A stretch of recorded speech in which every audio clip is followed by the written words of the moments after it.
Fredrik Tersmeden heter jag, arkivarie vid Lunds universitetsarkiv. Och här står jag på trappan till Lunds universitets huvudbyggnad och blickar bort mot en av dess föregångare, Kungshuset, som Lunds universitet fick i gåva av Karl XI år 1688. Och under mer än 100 års tid så var det här i princip universitetets enda byggnad. Så här rymdes inte bara lokaler för undervisning, administration och ledning, utan här fanns även vetenskapliga samlingar, hela universitetsbiblioteket, och under 1700-talets lopp inredde man även en så kallad anatomisk teater och ett astronomiskt observatorium högst upp i tornet på andra sidan. Trots att man runt år 1800 byggde till en flygelbyggnad så blev det naturligtvis med tiden väldigt trångt. Och på 1870-talet så började universitetet verkligen arbeta för att få en ny, större, praktfullare och mer ändamålsenlig huvudbyggnad. Man lät arkitekten Helgo Zettervall göra upp ritningar och började bearbeta den berörda ministern i regeringen i Stockholm. Men det var en seg resa. Den ansvariga ministern drog det här i långbänk under flera år. Men när 1877 Uppsala universitet kom och önskade ett större belopp till en liknande byggnad, då tyckte han plötsligt att det var läge att gå till riksdagen och begära de här pengarna. Jag vill inte vara konspirationsteoretisk, men ministern i fråga var i sin vardagsprofession professor vid Uppsala universitet. Jag säger inte att det hade med saken att göra.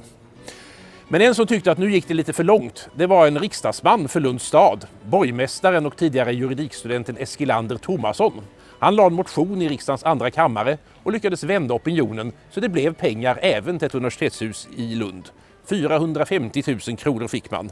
Och året därpå, 1878, kunde anläggningsarbetena påbörjas. Knappt 5 år senare, den 27 september 1882, kunde byggnaden invigas av själve kung Oscar II. Han passade för övrigt på att som invigningspresent överlämna den rektorskedja i guld som fortfarande används för olika ceremonier på universitetet. Men låt oss gå in och titta lite på insidan också.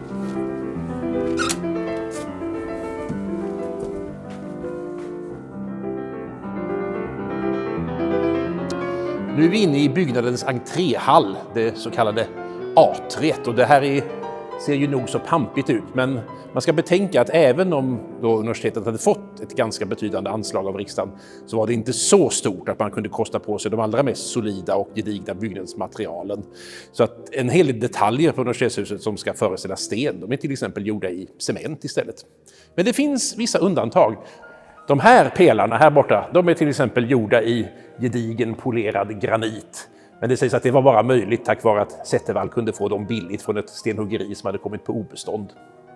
Mycket i det här rummet ser ut precis som det gjorde 1882, men det finns en del förändringar som har skett. Hade vi kommit in här en kylen vinterdag på den tiden, då hade det funnits ett metallgaller här i golvet, och upp genom det hade det strömmat varm luft från den dåvarande värmeanläggningen i huset. Och det hade säkerligen också myllrat av studenter här runt omkring. För på hela andra våningen på den tiden så var det undervisningslokaler, föreläsningssalar, seminarierum. Så det här var en byggnad där utbildning bedrevs dagligen. Och det finns en tydlig rest från detta. Det finns ju en klocka på husets fasad, och till den är kopplat ett urverk som slår inte bara hel timme utan även kvart över. Alltså den akademiska kvarten när föreläsningar traditionellt börjar.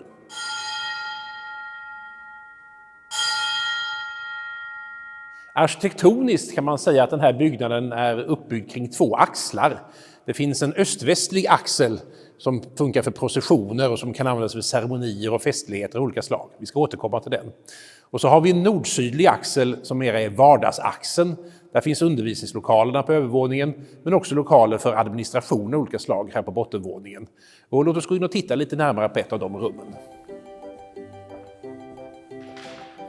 Här i universitetshusets nordöstra ände, där var det ursprungligen lokaler för de enskilda fakulteterna.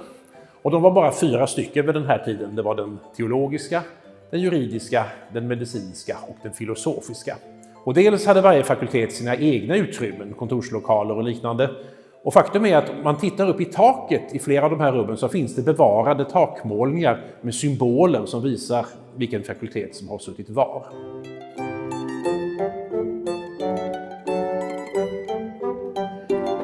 Och här slutligen hade fakulteterna ett gemensamt läsrum. Den centrala universitetsledningen däremot med rektor i spetsen, de satt ursprungligen i husets södra halva. Men någon gång under 1900-talets lopp så spegelvände man det hela och universitetsledningen flyttade in här Och det här rummet blev sammanträdesrum för universitetets styrelse, eller konsistorium som det hette förr i tiden. Därför kallas rummet fortfarande för konsistorierummet. Tavlorna som hänger på väggarna här, det är porträtt av de herrar som under 1600- och 1700-talet hade posten som kansler för Lunds universitet. Och kanslern, det var universitetets allra högste styresman, överordnad rektor. Och att herrarna har så pampiga röda hermelinsbrämade mantlar på sig, det beror på att de också allihopa var riksråd, det vill säga de satt i den dåvarande regeringen. Så med kanslern så hade universitetet en direktkanal faktiskt in i maktens högsta boningar. Om jag har någon personlig favorit bland herrarna? Ja, det skulle väl möjligen vara mannen här borta, Carl Gustaf Löwenhjelm. Under sin tid som kansler år 1763 bestämmer han att universitetet ska införa diarieföring för att få bättre ordning på sina handlingar och dokument. Och det är sånt som vi arkivarier gillar.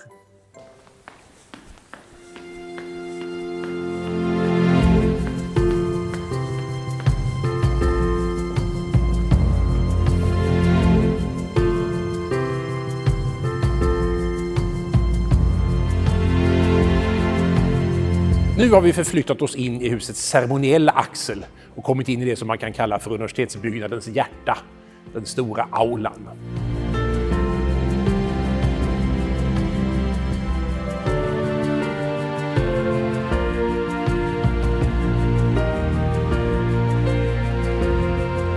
Och i och med att den här stod klar år 1882 så fick universitetet för första gången en riktigt rejäl, egen, pampig lokal för sina stora akademiska ceremonier och festligheter.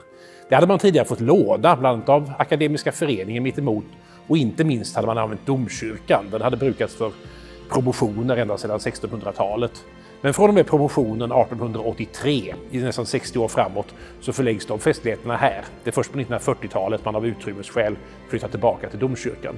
Men ceremonier som fortfarande äger rum här är till exempel professorsinstallationerna, universitetets årsdagsfirande och numera också ett stort antal olika examensceremonier.